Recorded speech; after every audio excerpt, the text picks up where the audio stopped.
네, 오늘 본문 말씀을 가지고 가정의 질서라는 제목으로 함께 말씀을 나누겠습니다. 효는 우리나라 전통 사상 중에서도 매우 중요하게 여겨지고 있습니다.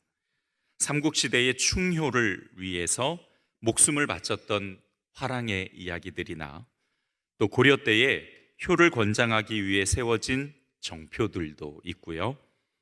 심청전 같은 구전에서도 효 사상의 중요성을 찾아볼 수가 있습니다. 이렇게 우리나라는 예부터 매우 엄격한 효 사상을 가지고 있었다라는 것을 역사적으로도 발견할 수가 있습니다.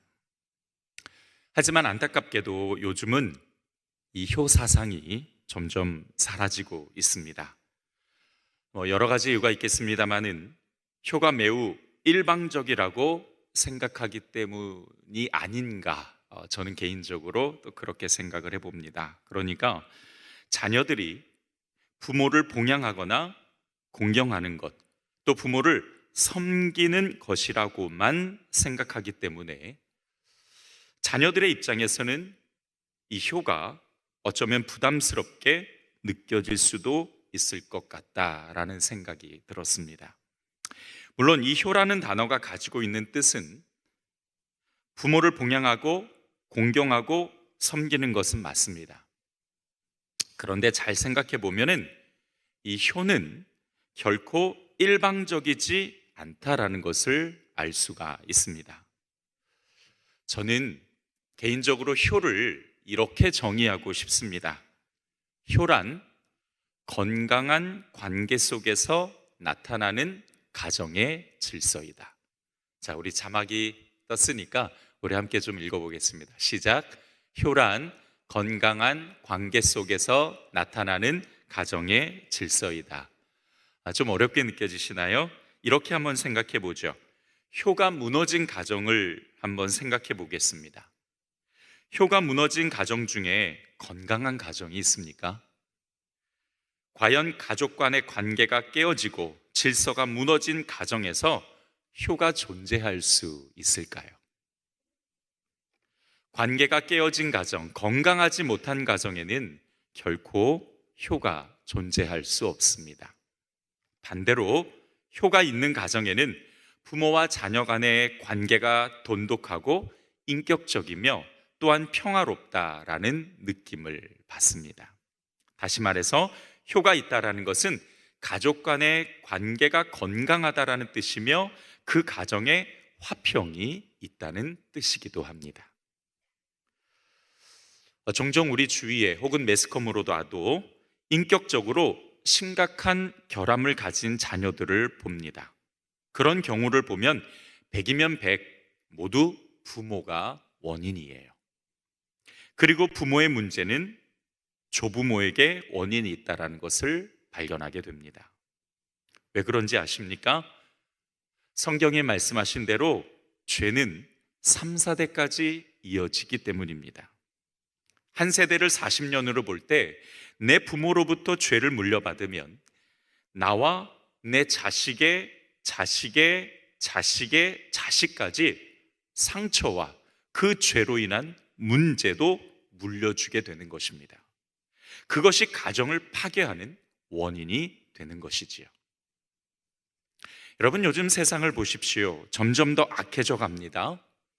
돈이면 다 된다는 물질 만능주의, 점점 더 심해지는 폭력과 살인, 자기만 잘 되면 된다는 이기적인 마음들이 세상을 점점 더 무너뜨려 가고 있습니다. 하나 예를 들어 볼까요? 요즘 아이들의 폭력 문제가 참 심각하지요. 범죄 평균 나이가 급속도로 낮아지고 있습니다. 이제 초등학생들이 어른 흉내를 내면서 범죄를 저지르고 있어요. 최근에 심각하게 문제가 된 N번방, 그 방을 운영하는 운영자가 고등학생입니다. 성착취를 하고 그것을 촬영해서 돈을 버는 사람이 고등학생이에요. 감히 상상도 못했습니다. 생각도 못했죠. 하지만 누구도 그 학생만 탓할 수 없습니다. 왜냐하면 대부분 범죄를 저지르는 그 아이들의 가정을 보면은 건강하지 못한 가정이 많기 때문입니다. 즉, 부모와의 관계가 좋지 않아요. 관계가 무너지니까 질서도 무너지죠. 관계와 질서가 무너지니까 그 아이의 인생도 인격도 무너지고 있는 것입니다. 그것을 우리는 참 어렵지 않게 발견을 할 수가 있죠. 결국 그 무너진 가정에서 무너진 효를 찾아보게 됩니다.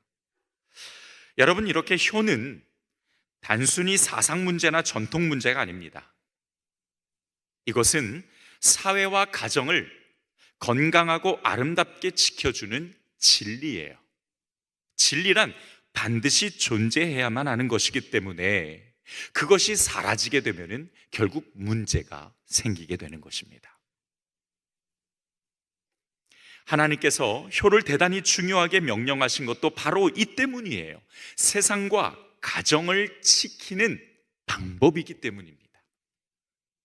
10계명 중에 5계명이 내 부모를 공경하라는 말씀입니다. 잘 아시겠지만 10계명은 크게 두 개로 나눠지죠. 1부터 4계명은 사람과 하나님과의 관계에 대해서 이야기하고 5부터 10계명은 사람과 사람과의 관계에 대해서 이야기합니다. 그런데 이 5계명부터 10계명 중에서 5번째 있는 계명, 바로 그 계명이 부모를 공경하라, 즉 효에 대한 명령입니다. 에베소서 6장 2절을 보면 내 아버지와 어머니를 공경하라, 이것은 약속이 있는 첫 계명이다 라고 말씀하세요. 10계명에는 이 효가 5번째지만 에베소서에서는 첫 계명이라고 말씀하십니다. 그만큼 사람과 사람과의 관계, 사회와 가정 안에서 이 효는 매우 중요하다라는 것을 강조하고 있는 것이죠. 하나님께서 효를 대단히 중요하게 생각하신다는 건 다른 성경에서도 어렵지 않게 찾아볼 수가 있습니다. 저는 많은 말씀이 있지만 딱 하나만 뽑았습니다. 레위기 19장 3절입니다. 너희 각 사람은 부모를 경외하고 나의 안식일을 지키라 라고 말씀하십니다. 부모를 경외하는 자가 하나님도 섬길 수 있다는 것이죠. 다시 말하면 부모에게 효를 다하지 않는 사람은 하나님을 예배할 수 없다라고 말씀하시는 것입니다. 그만큼 하나님께서는 이 효를 중요하게 생각하시고 강조하신 것이지요. 하나님과의 관계에 있어서 그 전에 사랑과의 관계, 즉 가정에서 부모와의 관계를 먼저 올바르게 세워야 되는 것을 말씀해 주시는 겁니다. 다시 말씀드립니다. 하나님께서 효를 중요하게 말씀하신 것은 세상에 꼭 필요한 진리이기 때문이에요. 사회와 가정을 지키는 매우 중요한 진리이기 때문입니다. 그래서 하나님께서 우리 가운데 효를 강조하셨고 명령하셨고, 우리 성도들은 이 효를 분명하게 지켜가야만 합니다. 세상이 말세에 가까울수록 점점 더 효가 사라집니다. 성경이 그것을 분명하게 말씀해 주시고 있어요. 디모데후서 3장 1절로부터 2절을 보면 제가 읽어볼게요. 너는 이것을 알라. 말세에 고통하는 때가 이르러 사람들이 자기를 사랑하며 돈을 사랑하며 자랑하며 교만하며 비방하며 부모를 거역하며. 디모데후서 3장 1절은 말세에 고통하는 때가 이르면 이러한 증상이 나타난다라고 해서 몇 가지를 짚어줬는데 그 중 하나가 부모를 거역하는 겁니다. 즉 효가 사라져가는 거예요. 말세 가까울수록 효가 사라져 갑니다. 그러면 우리 성도들은 그래 어쩔 수 없는 일이지 뭐 그렇게 치부할 것이 아니라 우리 성도들은 진리를 사수하고 지켜가야 될 사람으로서 말세가 가까울수록 하나님께서 명령하신 이 효를 지키기 위해서 최선을 다하는 사람이 되어야 한다라는 것이지요. 자, 그런데 우리가 또 한 가지 생각해 봐야 할 것이 있습니다. 그것은 가정 안에서의 역할에 대한 균형입니다. 성경은 어느 한쪽이 다른 한쪽을 위해서 일방적으로 희생하라고 말씀하지 않으십니다. 그러니까 부모가 부모로서의 역할을 제대로 못하면서 성경이 효를 실천하라고 했으니까 너는 효를 실천해야 돼 라고 자녀에게 그렇게 강요해서는 안 된다라는 거예요. 부모는 부모로서, 자녀는 자녀로서의 역할을 모두 중요하게 성경은 강조하고 있습니다. 예를 들어서 골로새서 3장 20절로부터 21절을 보면 자녀들아 모든 일에 부모에게 순종하라. 이는 주 안에서 기쁘게 하는 것이니라. 그리고 또 아비들아 너희 자녀를 노엽게 하지 말지니 낙심할까 함이라 라고 말씀하세요.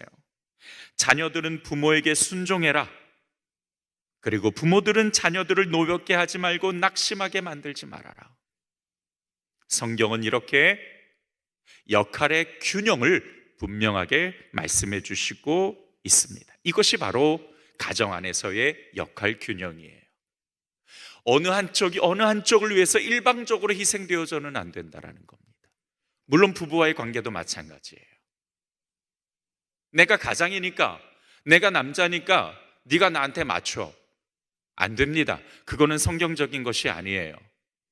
하나님께서 아담에게 하와를 만들어 주셨을 때는 아담이 혼자 있는 것이 좋아 보이지 않으셨기 때문입니다. 이게 무슨 뜻이냐면 하나님께서 만드신 세상은 모두가 다 완전하고 영원하고 하나님 보시기에 좋았더라. 그것은 완벽했다라는 뜻입니다. 그런데 사람이 혼자 있는 것, 그것만 완벽하지 않았어요. 그래서 그 사람을 완벽하기 위해서 또 한 사람을 붙여주신 겁니다. 이거는 어느 한 사람을 위해서 한 사람을 일방적으로 붙여준 것이 아니라 서로가 서로를 완성하기 위해서 붙여주신 거예요. 그것은 다시 말하면 하나님께서는 모든 사람들을 다 동등하게 대하신다라는 거고 모든 사람들은 모두가 다 동등하다라는 뜻입니다. 한 사람이 한 사람을 위해서 희생되어지는 것은 성경적이지 않아요. 모두가 다 서로가 서로를 위해서 존재하는 것이고 서로가 서로의 완성을 위해서 채워줘야 된다라는 사실입니다. 이것이 성경이 말하고 있는 사랑과 사랑과의 관계에서 강조하고 있는 균형의 법칙이에요. 그러니까 그 균형의 법칙이 가정에서도 적용되는 것이죠. 자녀는 자녀로서의 역할을, 부모는 부모로서의 역할을 분명하게 해야 됩니다. 그런 역할 균형이 바르게 이루어졌을 때 가정은 건강한 가정이 될 수가 있는 거예요.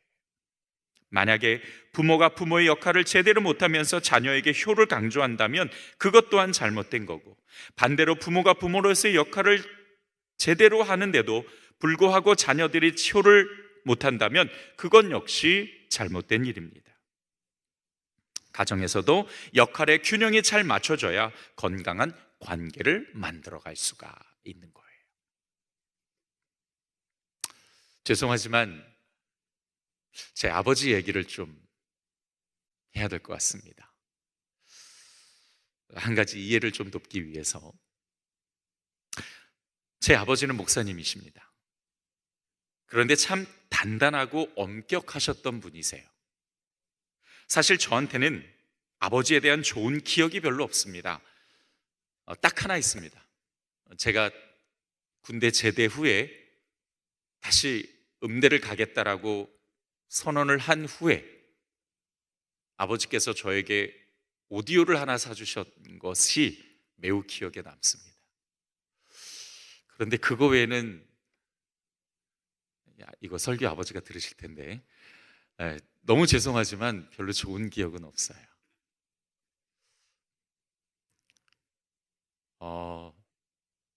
고등학교 때 제가 그 기타 강사를 시작했는데 학원에서 기타로 대학을 가겠다고 했을 때 아버지께서 단호하게 노하셨습니다. 네 집에서 나가서 네가 벌면서 네가 공부해라.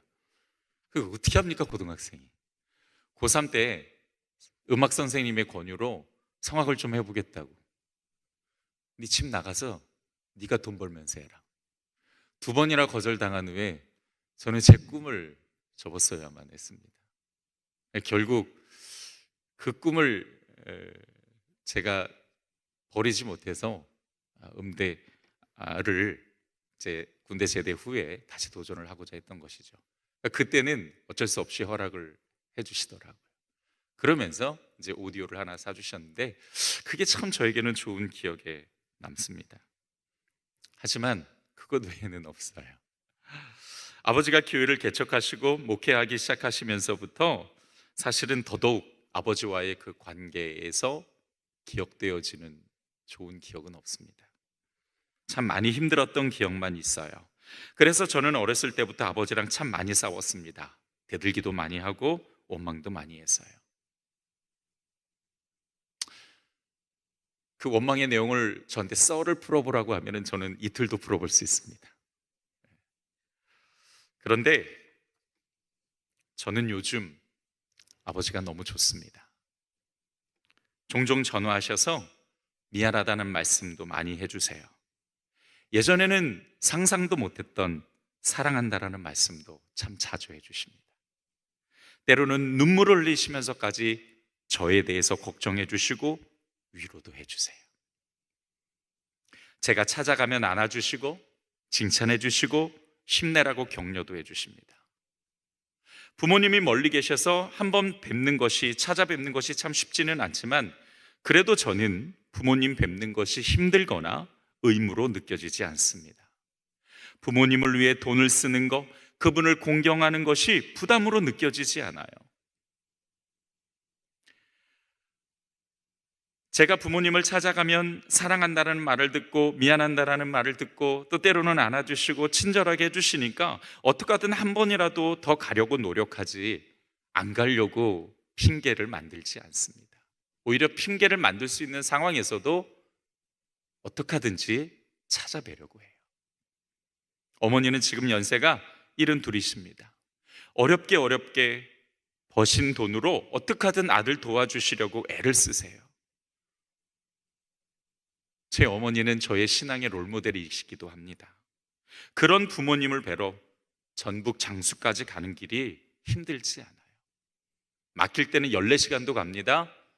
그냥 보통 명절 때는 8시간 이상을 가야 돼요.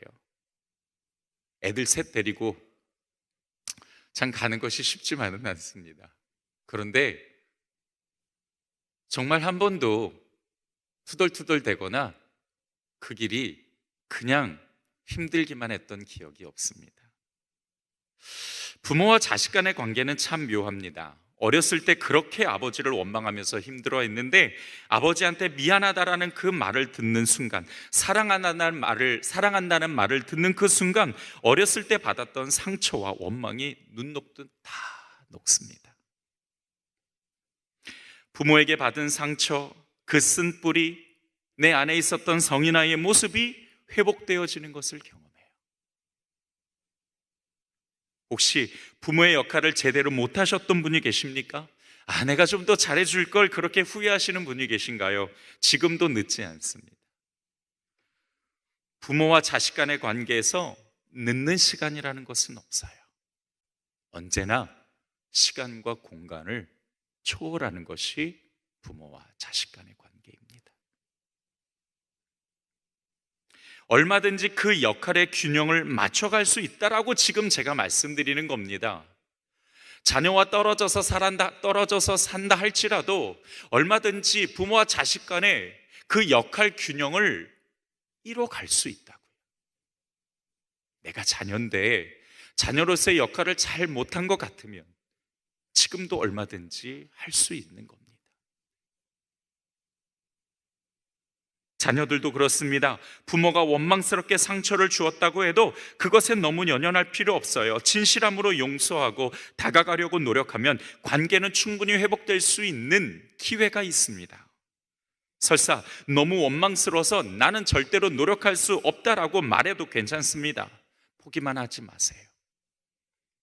하나님께서 살아계시고 언젠가는 우리 가운데 그 은혜와 긍휼을 허락해 주실 것이고 그것으로 회복해 주신다는 것을 믿고 기도하시기 바랍니다. 언젠가는 된다라는 거예요. 왜냐하면 그것이 하나님께서 바라시는 것이고 또 성경이 우리에게 말씀해 주시고 있는 진리이기 때문입니다. 그렇게 관계가 회복되어서 가정의 질서가 세워지면 그 질서로 말미암아 효가 세워지는 겁니다. 그렇게 역할의 균형이 이루어지면 자식을 뜯어 말려도 그 자식은 효를 할 수밖에 없습니다. 부모나 자녀 모두 그 역할의 균형이 매우 중요하다라고 말씀드리는 겁니다. 그리고 그 사실을 염두에 두면서 다시 말씀드리고 싶은 건 효는 자녀들에게만 강조되는 일방적인 자세가 아니라는 거예요. 부모는 자녀들이 효를 잘 실천할 수 있도록 건강하고 좋은 관계를 만들어 가야 될 의무가 있고, 자녀 또한 효를 실천하기 위해, 그건 하나님의 명령이니까 효를 실천하기 위해 건강하고 좋은 관계를 만들어 가야 될 의무가 있다라는 것 여러분 꼭 기억해 주셔야 합니다. 그것을 전제로 해서 이제 어떻게 효를 실천해야 되는지 오늘 본문 말씀을 근거로 해서 함께 적용점을 나눠보도록 하겠습니다. 첫 번째로 부모의 말에 경청해야 됩니다. 이것이 효를 실천하는 건데요, 오늘 본문을 보게 되면 너를 낳은 아비에게 청종하고 내 늙은 어미를 경히 여기지 말지니라 라고 말씀하시죠. 자, 이것을 꼭 아버지와 어머니로 나눌 필요는 없고요, 그냥 부모로 그렇게 해석해도 무관할 것 같습니다. 자, 그러면 효는 어떻게 하냐? 부모에게 청종하는 것입니다. 그런데 이 청종이라는 말이 참 중요한 의미를 가져요. 이 청종이라는 말은 여러 가지 뜻이 있지만 그 중에 하나가 경청이라는 뜻이 있습니다. 이 경청이라는 말은 이런 의미를 갖고 있어요. 잘 들어보세요.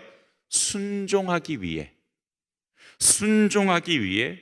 마음으로 귀를 기울여 듣는 것. 순종하기 위해 마음으로 귀를 기울여 듣는 것. 그러니까 듣는 것의 목적이 뭐냐면 순종하기 위한 거예요. 그리고 그 듣는 것의 자세는 뭐냐면 마음을 다하는 거예요. 관심을 갖는 거예요. 그리고 즐겁게 듣는 것입니다. 그것이 경청이에요. 근데 효가 이 경청과 왜 그렇게 중요한 연관성이 있는지는 우리가 알아야 되잖아요. 요한일서 5장 3절을 보면 하나님을 사랑하는 것은 이것이니 우리가 그의 계명들을 지키는 것이라. 그의 계명들은 무거운 것이 아니로다 라고 말씀하십니다. 하나님을 사랑하는 것, 그것은 뭐냐면 그 계명을 지키는 것입니다. 즉 그 계명을 순종하는 것이죠. 근데 여러분, 그 계명을 순종하기 위해서 뭘 해야 됩니까? 그 계명을 들어야 되는 거죠. 그래서 이 듣는다라는 것과 순종한다라는 것은 결코 뗄 수 없는 관계입니다. 사랑하면 듣습니다. 뭐 하기 위해? 순종하기 위해. 그러니까 부모의 말에 경청한다라는 것은 부모의 말에 순종하기 위해서 듣는다라는 것이고, 그거는 또 뭐를 전제로 하냐면 사랑해야 되는 것을 전제로 하고 있어요. 그러니까 하나님을 사랑하는 자는 순종하는 것이다 라고 요한일서 5장 3절에서 말씀하셨던 것처럼 우리가 부모의 말을 경청한다, 그것은 또한 부모와 좋은 관계를 만들어가고 서로 사랑하는 관계를 만들어가는 것을 전제로 하고 있다는 겁니다. 그 관계가 형성되지 않은 상황에서 경청은 불가능한 거예요. 그러니까 부모의 말에 경청한다는 것은 단순히 부모의 말만 잘 들으라는 것이 아니라 부모와 건강하고 좋은 관계를 만들어가는 것이 우선이다라고 말씀해 주시고 있는 거죠. 제가 제 자신을 돌아보더라도요, 아버지와의 관계가 별로 좋지 않았을 때는 아버지 말을 잘 듣지 않았어요. 무슨 말씀을 하셔도 그냥 흘려듣기 일쑤였고 무시하고 인정하지 않았어요. 그런데 요즘은 그렇지 않아요. 아버지가 해주시는 한 말씀 한 말씀 경청하게 됩니다. 그리고 그것에 대한 의미를 살피게 돼요. 그리고 그것을 어떻게든 순종하려고 애를 쓰는 제 자신을 보게 돼요. 저도 모르게 그렇게 됩니다. 왜?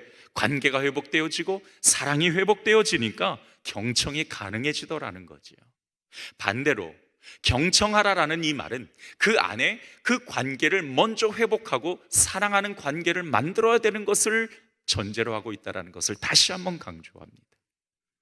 경청하는 것, 그것은 부모의 말을 기쁜 마음으로 순종하기 위해서 귀 기울여 듣는 것입니다. 그리고 그 앞서, 즉 경청하기에 앞서 관계를 회복시키고 사랑이 만들어질 수 있도록 노력해야 된다는 거죠. 근데 여러분 생각해 보세요. 이 사랑의 관계를 만들어 가는데 그저 자녀들이 일방적으로 노력한다고 됩니까?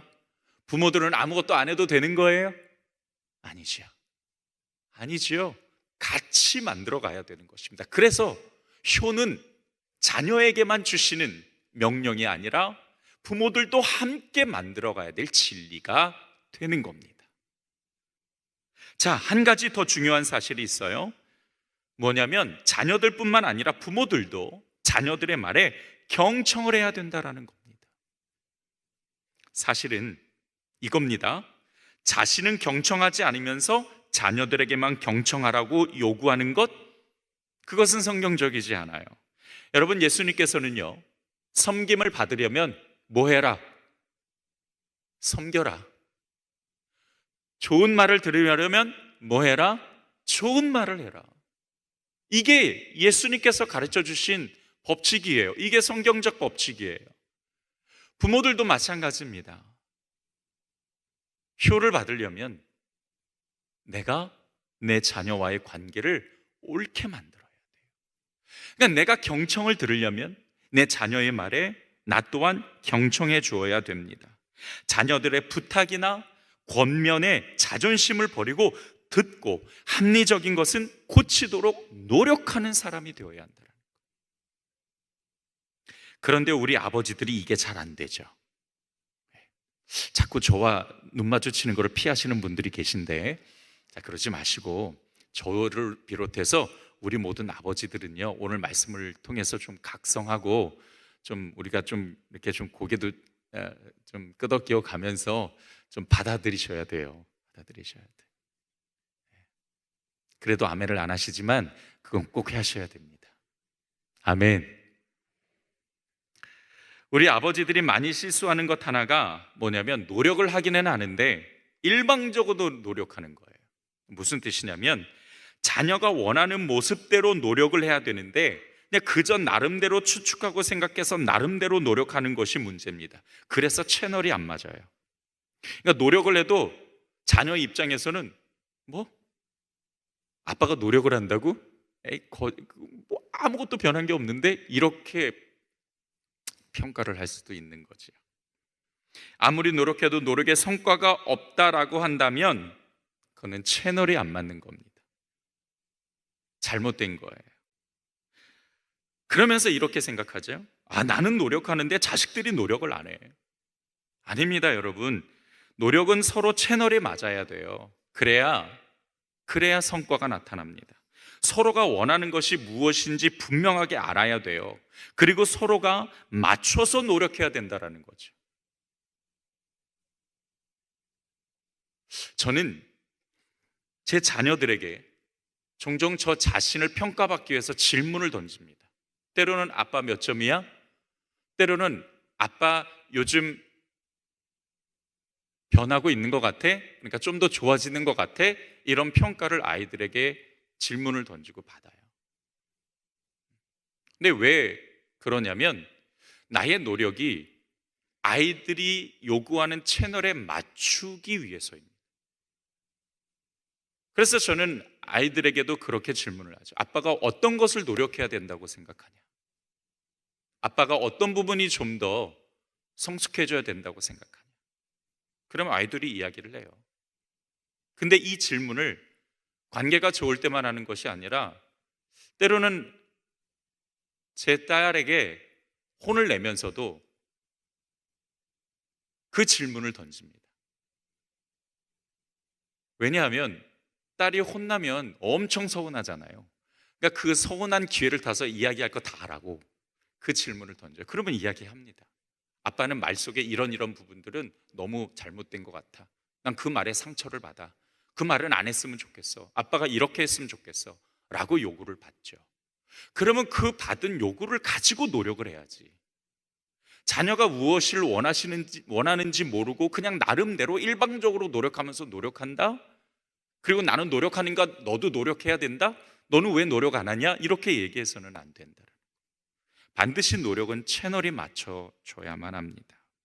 그렇게 서로가 서로를 존중해주고 사랑하도록 노력하는 가운데 자녀들은 부모의 말에 경청하고 순종하게 되는 것이고, 부모들은 그렇게 자녀를 더욱 사랑하고 좋은 관계를 만들어 가면서 이 땅에서 하나님이 만드신 작은 천국, 가정을 회복시켜 나갈 수가 있는 것입니다.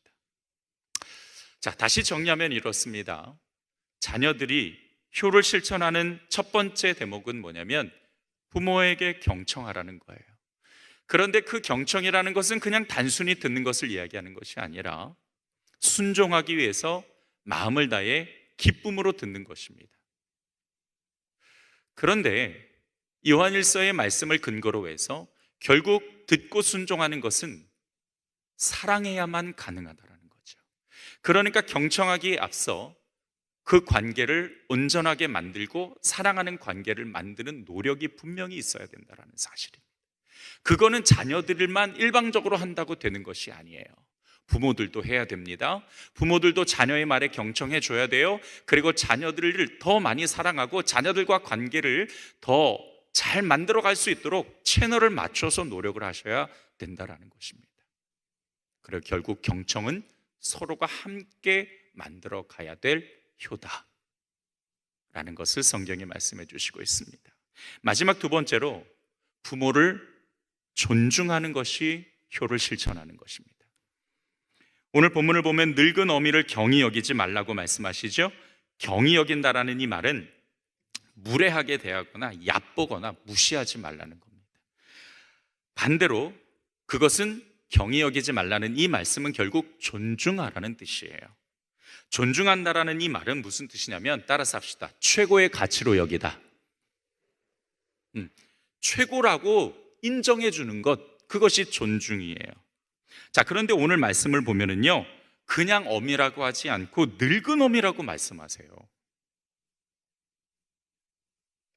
늙은 어미를 경히 여기지 말라. 즉, 나이 드신 부모님을 우습게 여기지 말아라.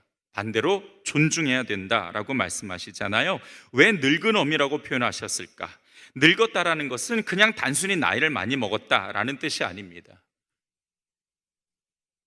그 나이 안에는 그분의 오랜 경험과 연륜과 지혜와 인생의 고통과 통찰을 다 가지고 있어요. 우리가 가지 못했던 길을 먼저 가신 분들입니다. 오랜 세월 동안 거칠고 힘든 인생을 살면서 가지게 된 경험과 연륜과 지혜와 성숙함, 그것을 최고로 인정해 주라는 거예요. 오랜 시간 동안 하나님 앞에 쌓은 그 시간, 그 인생은 매우 가치 있는 것이며 소중한 것입니다. 그거를 어찌 자녀들이 함부로 판단할 수 있습니까? 부모의 마음을 다 압니까? 부모의 인생을 다 압니까? 그분의 고통과 그분의 마음씀과 그분의 그 노고를 압니까? 그저 나이 들었다는 이유만으로 무시하고 나이 들었다는 이유만으로 듣지 않고, 아니죠. 하나님 입장에서 보게 되면 그 인생은 매우 아름다운 인생이며 하나님의 뜻을 이루기 위해서 애를 쓴 그 흔적들을, 그 상처들을 하나님 보실 때는 아름다운 것들입니다. 그런데 자녀가 도대체 뭔데 그것을 무시하고 그것을 우습게 여깁니까? 안 되죠. 나이가 얼마 드셨든 간에 또 때로는 원하지 않는 병을 얻으시고 또 때로는 가슴 아픈 치매를 앓는다 할지라도 그 인생은 반드시 존중되어줘야 돼. 다시 말하면 그 인생의 가치는 자녀로부터 인정받으셔야만 한다는 겁니다. 효도? 여러분 다른 것 없습니다. 부모님에게 고된 인생인데, 당신 고된 인생인데 어쩜 그렇게 고귀하고 멋지게 살 수 있었냐고. 당신 고생 참 많이 하셨다고. 그래서 내가 정말 존경한다고. 그 인생 절대로 헛되지 않았다고. 그 고귀한 인생 우리 자녀들이 본받아서 잘 살겠다고 그렇게 높여드리고 인정해드리는 것, 부모 입장에서는 그거보다도 보람된 일이 있을까요?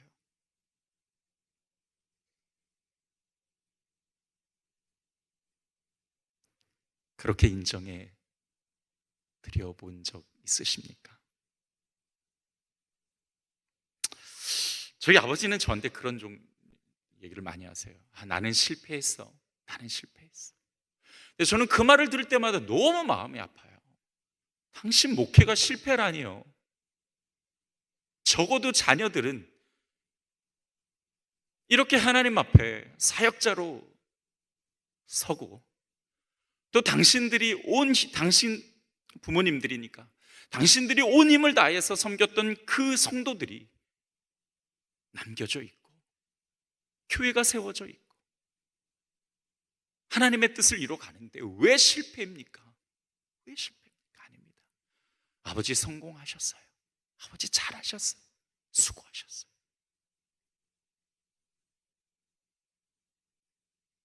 그러면 아버지 우세요.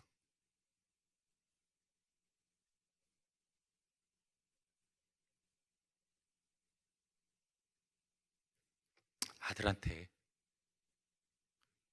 그렇게 평가받았으니 당신은 못했다고 생각해도 그래도 그 마음에 한 구석에 얼마나 뿌듯함이 있으시겠습니까? 아마 여기 계신 분들 대부분은 만약에 부모님이 살아 계시다면 좀 나이가 있으시겠죠. 인정해 드리세요. 고생하셨다고, 잘 사셨다고, 그 본을 보이신 삶의 존귀한 모습을 나 또한 쫓아가겠다고. 그게 효도입니다. 더 나아가서 부모의 입장에서는 이렇게 해야 되죠. 우리 자녀들에게 좋은 영향력을 미칠 수 있도록 본을 보이면서 노력하셔야 됩니다. 오늘 말씀해 보면 부모를 경히 여기지 말라고 말씀하시는데, 자녀가 부모를 경히 여기는 것, 즉 무시하는 때는 딱 한 가지예요. 부모가 자녀를 무시하기 때문입니다. 그러니까 인격적으로 존중받지 못하고 인격적으로 무시당한 자녀는 후에 부모를 무시합니다. 당연한 것 아니겠어요?